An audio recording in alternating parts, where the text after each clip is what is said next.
Hi everyone, welcome back. Thanks for joining us today. We've got a brand new story to share with you. So let's begin. My name is Ronald. I believe that when you genuinely love someone and treat them with care, it should mean something. But that's not how things played out for me. I fell deeply in love with a girl named Maria. I wasn't perfect, but I was genuine. I had hoped that being there for her would open her eyes. It didn't.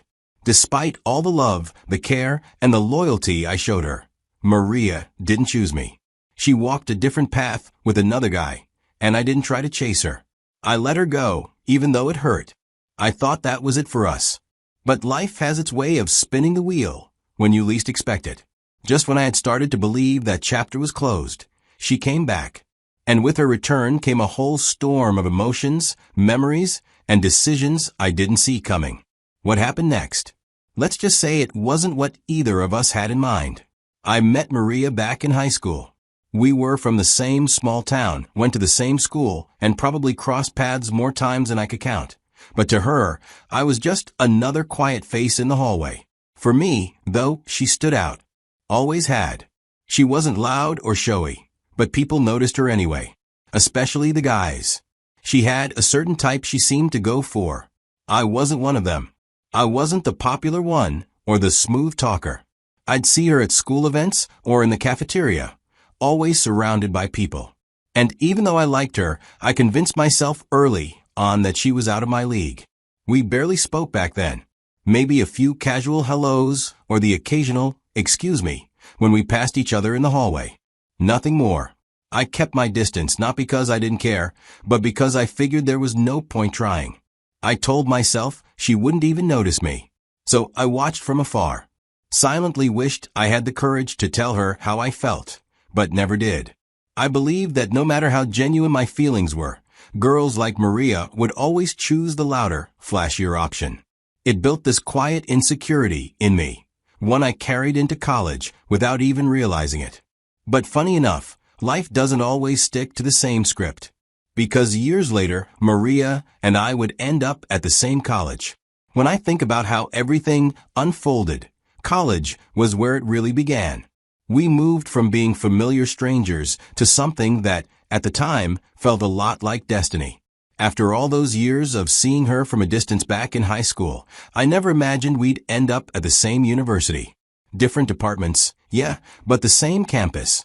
And somehow, that made all the difference. At first, I wasn't even sure she remembered me. I mean, we had barely exchanged more than a few words in high school. But in college, we bumped into each other one day after a lecture and had a quick hello. But that turned into a casual conversation. Then another. Then, before I knew it, we were spending real time together. I got to know the version of Maria that wasn't surrounded by noise and attention. She was real, funny, and fragile in ways I never saw back then. She even opened up about her relationship. She was still with her high school boyfriend when we got into college, but from everything she shared, it was already falling apart. The guy had emotionally checked out the minute she stepped into a new chapter. He said he couldn't handle the distance and didn't see the point. I could tell it was hurting her more than she admitted. She kept trying to hold onto something that was already slipping away. And in the middle of all that, she leaned on me. I became that person for her, the one who was always there. When she had a bad day, she came to me. When she had a fight with him, I was the one who heard about it first. I never did any of those things to impress her or score points. I just did them because I cared, because it hurt to see her in pain. But the truth is, I was also wrestling with my feelings for her. I was falling for her in silence. And no matter how many times people around me joked about me being the nice guy or said I was wasting my time, I couldn't stop myself. I just loved her while quietly and patiently hoping one day she'd see it. By the time we were in our second year, she officially ended things with her long-distance boyfriend. I'll admit, I felt hope when she told me. But within what felt like days, she jumped into another relationship with some guy in her department. And just like that, the space we had started to shrink. She stopped replying to my texts as quickly. The plans we used to make suddenly got postponed, then canceled. Conversations that used to stretch for hours turned into short, polite replies.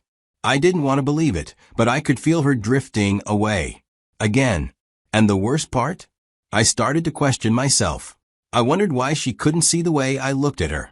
Why couldn't she feel it in every small thing I did for her? Eventually, I decided to step back because I couldn't keep standing that close to someone who kept choosing others. I needed to protect my peace. So I stopped initiating conversations and focused on school. I tried to silence that part of me that still hoped. Out of nowhere, she messaged me one day. It was during our third year. She complained about how draining her current relationship was. She noticed I had been distant and wanted to know why. That moment was my chance to be honest, and I took it. I told her the truth, that I had feelings for her, that everything I ever did came from a place of love, even if I never said it outright. And I told her that I pulled back because it hurt to feel invisible. I told her I felt taken for granted. She listened and said I was sweet, kind, and rare. But then she followed it up with a line I'd heard too many times. She didn't want to ruin the friendship. That crushed me, because it confirmed what I feared all along. I was just the safe place, the comfort zone, never the first choice. I told her I couldn't keep pretending I was okay being just friends. Not with everything I felt. And right when the conversation got too heavy for her, she changed the subject, talked about something else. After that day, I backed off for real. I didn't cut her off completely, but I stopped showing up like I used to. I stopped making myself so emotionally available. Months passed. I stayed focused on school. I tried to find my own footing again. And even though a part of me still loved her, another part started to learn what it meant to love myself, too. After months of silence, I started noticing something about Maria. There were changes in the way she messaged me. She started using pet names, which she never used to do. Her tone got warmer, softer, like the kind of tone you use when you miss someone. At first, I didn't know what to make of it. Part of me wanted to believe she was just being friendly, maybe trying to patch up the distance that had grown between us. But another part of me hoped this meant she was finally starting to see me.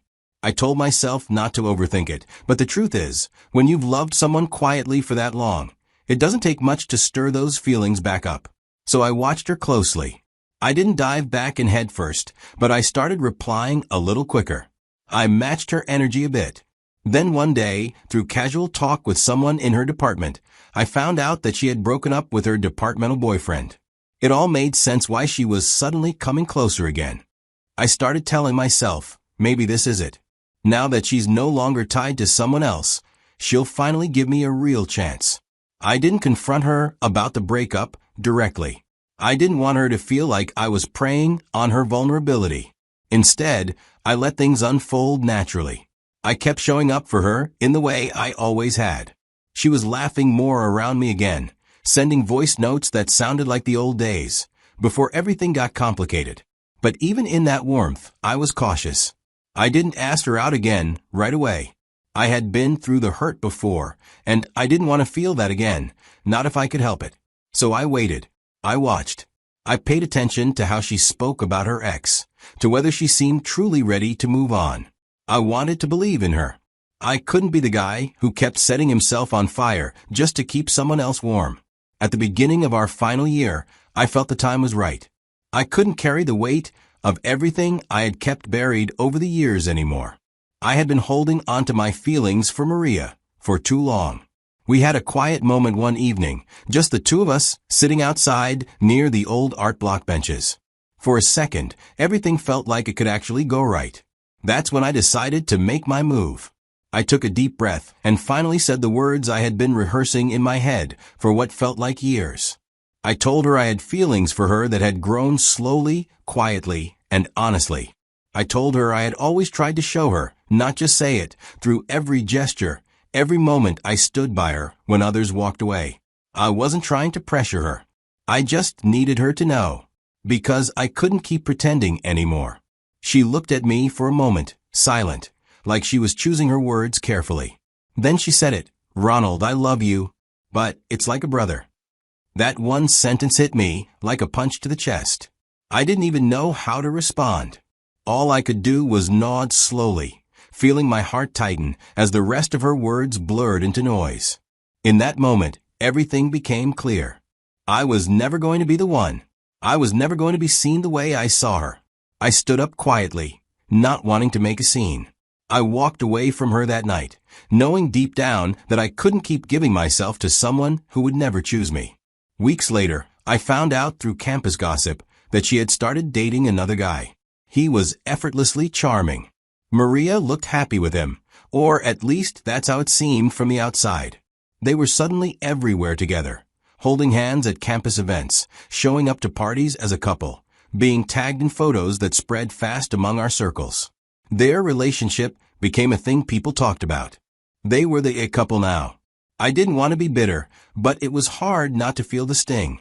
That's when I knew I had to let go for real. I deleted her number from my phone. I stopped watching her stories. I erased the chat history and cleared out the photos I still had saved. I threw myself into my final year work, trying to keep my head down and stay focused. But the thing about love is, it doesn't just vanish because you want it to. Some days, it crept back in through little cracks when I walked past places we used to go or heard her laugh across a hallway. And in those quiet, aching moments, I would remind myself it hurt. Not because she owed me anything, but because I gave her the purest thing I had, and she handed it to someone else. From that point on, I stopped waiting for her to see what had always been right in front of her. With just about a month left before our graduation, my phone lit up with a call from an unsaved number one night. At first, I stared at it. A part of me didn't even want to pick up, but I answered anyway. The voice on the other end was familiar. Maria sounded casual, like we were old friends picking up where we left off. She asked how I was doing, acting like there was no awkward history between us. But the moment I heard her voice, my guard shot up. I didn't return the energy. I kept my answers short, polite, but cold. For the first time, I didn't let my feelings betray me. I could tell it caught her off guard. She eventually asked if we could meet up. Just catch up a bit, she said. I paused for a moment, then gave her the simplest excuse I could, one that was also true. I've got school deadlines. Can't really make time right now. She said she understood, and the call ended. She wasn't used to hearing no from me. She wasn't used to me being unavailable. It didn't take long before I found out what was behind that call. Word got around. Turns out, her relationship had crashed and burned again. She caught her new boyfriend cheating, and to make it worse, he didn't even try to deny it.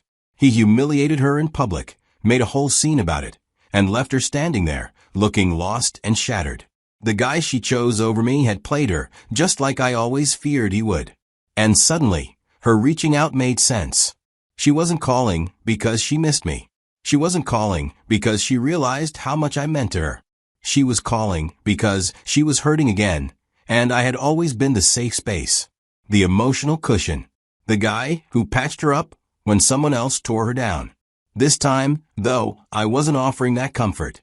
Not anymore. Because even if I still had love for her somewhere in the corners of my heart, I knew I couldn't keep being her backup plan. I deserved more than that. Days later, Maria came to my place. I wasn't expecting anyone, but when I heard the knock and opened the door, there she was. For a second, it felt like time paused. If this had been a few months ago, I probably would have smiled, stepped aside, and let her in like I always did. But not that day. Not anymore. I didn't open the door wide. I didn't let her cross into my space. That was my first boundary. I stood in the doorway, looking at her, and waited for her to speak. She seemed caught off guard by how cold I was. She wasn't used to that.